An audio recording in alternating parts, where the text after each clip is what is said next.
কি আজব কাণ্ড!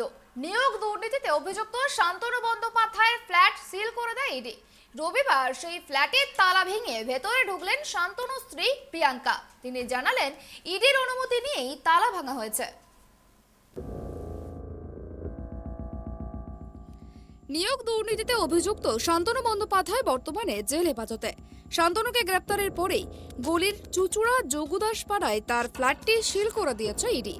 রবিবার সেই ফ্ল্যাটে এলেন শান্তনু পত্নী প্রিয়াঙ্কা বন্দ্যোপাধ্যায়।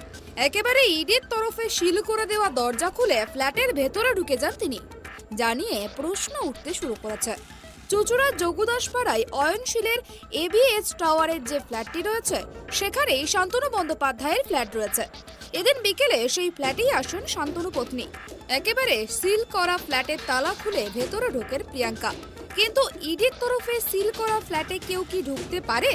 জবাবে শান্তনু পত্নী এটি তার ফ্ল্যাট দাবি জানিয়ে বলেন, আমার বাড়িতে আমরা এসেছি, ইডির কাছে অনুমতি নিয়ে এখানে এসেছি। কি করছে দেখতেই তো পাচ্ছেন। এটা তো ইডি সিল করে, আমরা এসেছি। ইডি তো সিল করে দিয়ে গেছে। হ্যাঁ, ইডি সিল করে দিয়ে গেছে। ইডির কাছে পারমিশন নিয়েছি, সেই জন্যই এসেছি। আচ্ছা, পারমিশন পেয়েছে। হ্যাঁ হ্যাঁ, ঠিক আছে, যান। প্রসঙ্গত, নিয়োগ দুর্নীতিতে অভিযুক্ত শান্তনু বন্দ্যোপাধ্যায়কে গত 10ই মার্চ গ্রেপ্তার করে ইডি।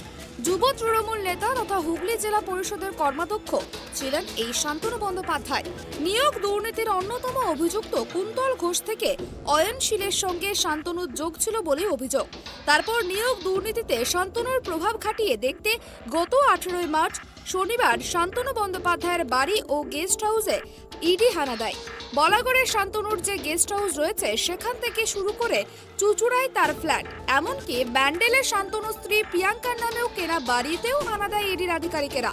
এই বাড়ি ফ্ল্যাটগুলিতে দীর্ঘ তল্লাশি চালানোর পর সিল করে দেন ইডির গোয়েন্দারা। চুচুড়া থেকে সোমনাথ ঘোষের রিপোর্ট, ট্রাইব টিভি।